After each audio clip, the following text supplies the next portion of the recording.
So Claudia, we do. Okay. All right. Where do you want to do that? After the pledge? We can do that. It came in late, so I couldn't get it on. Is there a motion to go out of closed session? So moved. Second. All those in favor indicate by saying aye. Aye. Pursuant to the Code of Virginia, the board discussed personnel matters, student matters, and legal matters during closed session. Matters discussed in closed session have been added to the consent agenda, and other parts of the agenda as action and information items. Will members of the board certify that only lawful matters were discussed in closed session? Please answer by roll call. Mr. Hammer? Yes. Mr. Reed? Mr. Noble? Yes, ma'am. Dr. King? Yes. Mrs. Sojak? Yes, ma'am. All right, let's stand for the Pledge of Allegiance. I pledge allegiance to the flag of the United States of America and to the republic for which it stands, one nation, under God, indivisible, with liberty and justice for all.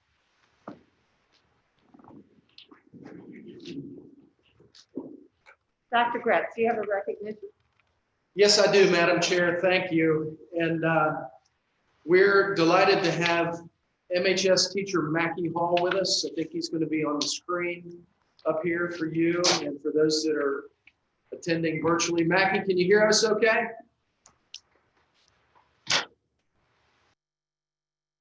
Yes, I can. Thank you.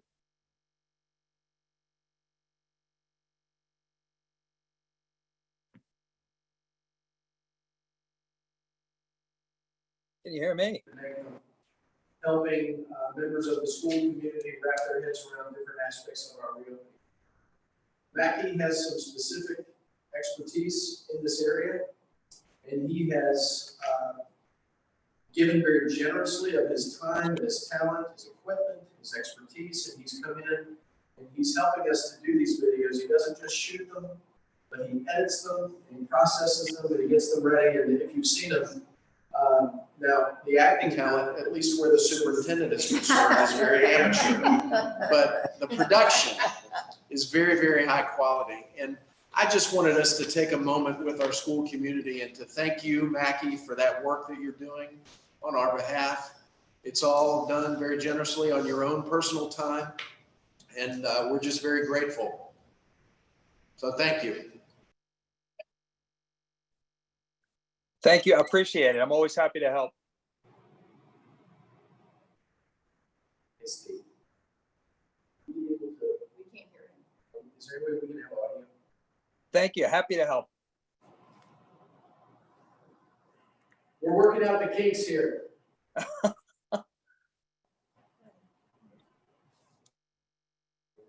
Well, Dr. Gretz, I appreciate it. I don't know if you can hear me or not. You know, I'm so happy to support the cause. It's a cause that I tremendously believe in. If there's a lot, it sounds like there's a lot more to do. And so I'm looking forward to helping you out. I think we've got a few more videos to do, and definitely we're going to have the students jump in on this as the school year gets started. So thanks a lot. I appreciate the recognition. Yeah, thank you. Appreciate it, Mackie.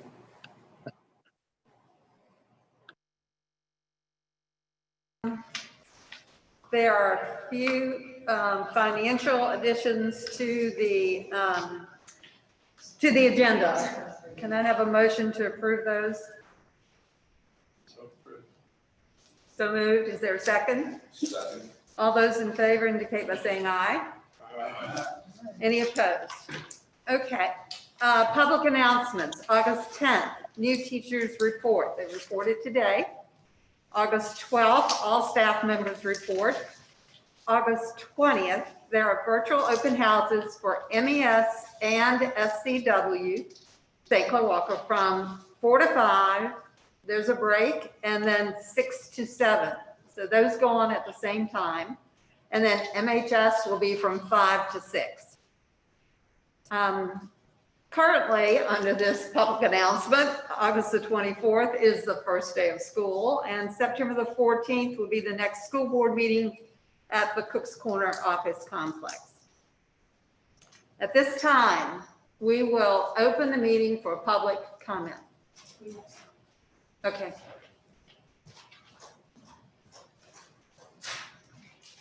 Mr. Harrow, they're going to be behind you if you want to roll somewhere else.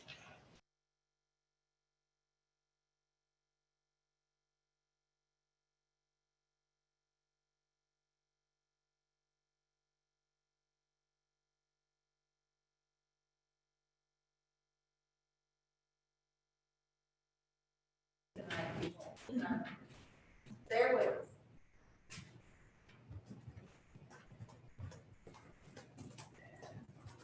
Yes, sir.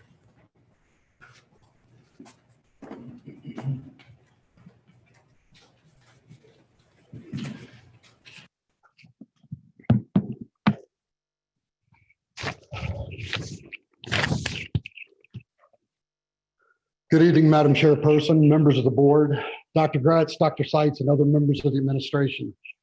I come to you today to express concerns regarding planned reopening of Middlesex County Public Schools.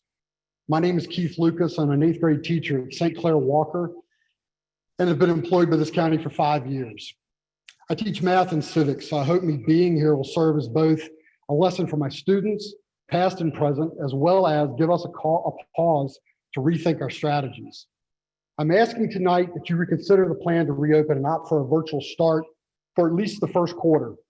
The coronavirus has hit this country hard, as well as others hard. A recent Wall Street Journal article pointed to 97,000 new cases among children under the age of 17, bringing a confirmed count to more than 340,000 cases involving children. Now, I recognize that that's a small number when you look across the entire population. However, quoting Dr. Williams, in the most recent Southside Sentinel, the CDC serology study checking for COVID-19 antibodies suggested that the true scope of the infection may actually be 10 times greater. Middlesex, for many people, is the starting and the ending point of their day. They work in other areas throughout the Eastern region. That alone presents numerous opportunities to come in contact with people who may be asymptomatic, since those are areas that have been forced back into phase 2 by our state government. The virus needs only to infect one child to start a chain reaction in our buildings. So I'm sure there's several questions that some of you might like to ask. Am I personally scared? I try not to operate from a place of fear, but I do have apprehensions about myself as well as those that I might bring or could transmit this to in my own household. Will I show up on day one? Absolutely, because that's the passion that I have for teaching. Have I spoke with others that are concerned? Absolutely, more than I care to count or to mention. Specifically, my concerns fall in these areas. First of all, transportation of children, where you're asking bus drivers to enforce social distancing and masks while still driving a bus. Secondly, the movement of students in a building, when as educators, we know there's an inherent social component for many kids at school. Third, the mask enforcement.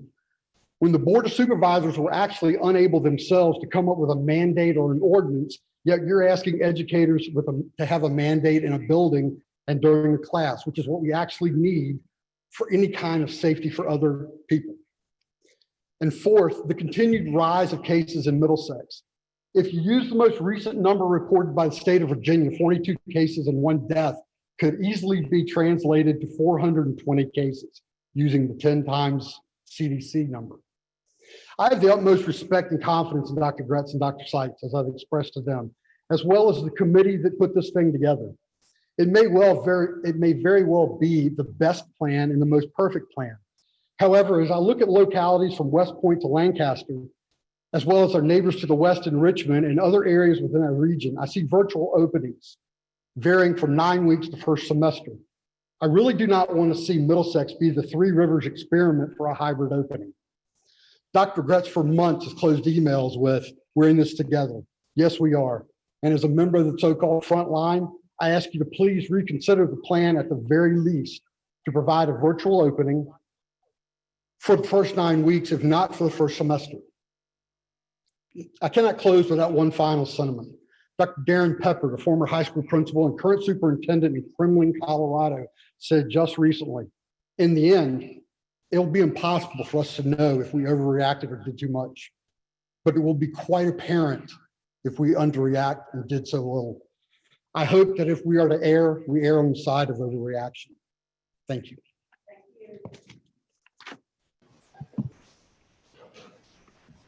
Anybody else? No, That's not all. in person. Okay.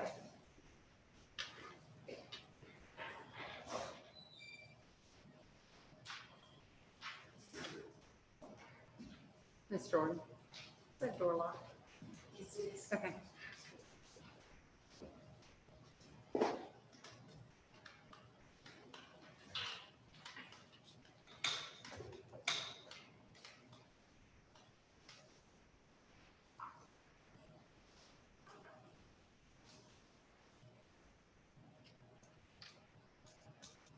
Are there others to speak?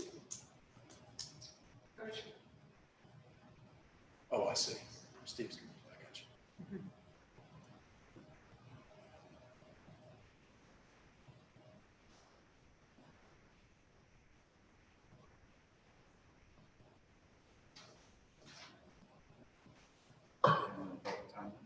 Nobody? No. Can they hear me? I was contacted by two. If there's no one else who wishes to speak, no one outside, and no one virtually would like to speak, we will move on. Hey, Mrs. Sochak, this is Lauren Wood. Can you hear me?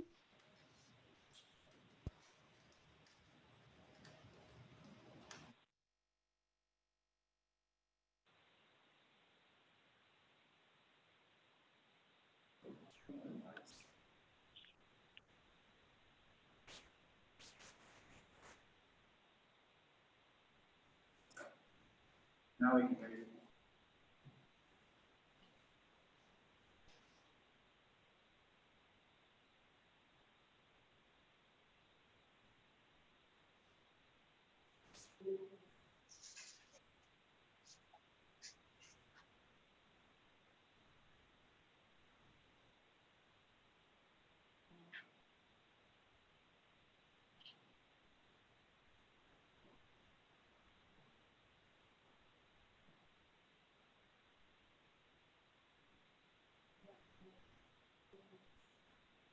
Cheers. This is more a question for Ted. Our bandwidth is more than capable of handling online and virtual instruction.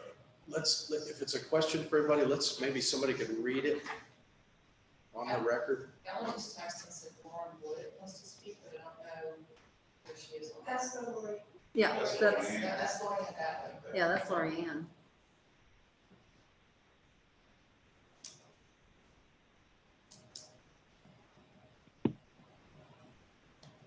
That's the question from, All right, so is this mic working? yes. I can't read it from I here, can't. Steve. Can you read it for the record and then? Yeah. I'm not exactly sure how to get a question asked. I hear a lot about the virtual 9 weeks. Have we tested the school servers to see if they can handle the increase in online learning? And how will the wireless service across the county be impacted? Mr. Dunkel, you want to answer that? Yes, our servers and bandwidth have never actually reached more than 25% capacity. We have been testing migration of video packets over the network all summer, and we are confident in our division's network to be able to handle hybrid and virtual instruction from our schools. Good question. There's Miss Wood, and she said she wanted to speak. Is that correct? Yes. Okay.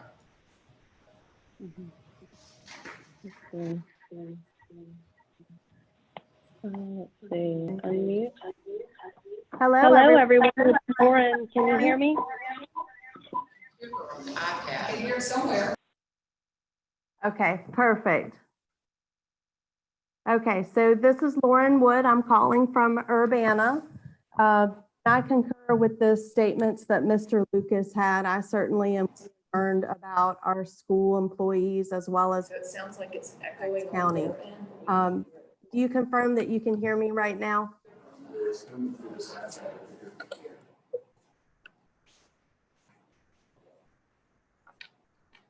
Can you hear me okay?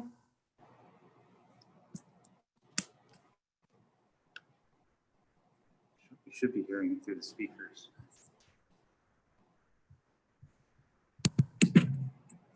Can you hear me okay? Yes. Yay, sorry, technical difficulties. Again, this is Lauren Wood calling from Urbana. And I concur with Mr. Lucas's comments about being concerned about our school employees and our families, certainly, and our families at home for our school children and teachers, administration, et cetera. I also wanted to take the time tonight to share a letter that my good friends Joe and Christy Hogg wrote. They live in the Hartfield district, and 2 members of their family are COVID-19 positive this evening as we speak. And I think that it is important to go through kind of the timeline of how this has impacted their family in a very real example of what could happen in our school system. So I'm going to read the letter that Christy wrote. Dear Middlesex County Public Schools and community, we all have concerns about school and COVID-19. I want you to know that I have been preparing my 2 children, one that attends Middlesex Elementary School and one that attends Middlesex High School, to go back to school for the two days on the face-to-face hybrid schedule. I've been a little bit worried and was supportive in trying to work through this, but now I would not suggest going back to school with the hybrid schedule at all. This is our story of COVID-19. Our house of 4 is currently divided with 2 positive family members and 2 negatives, one with horrible symptoms and one with mild symptoms. My husband got tested for COVID-19 on Tuesday, August 4th, because he had a fever and dizziness, and 2 days later, he tested positive. Then we decided on Thursday, August 6th, that all of us needed to go get tested. Our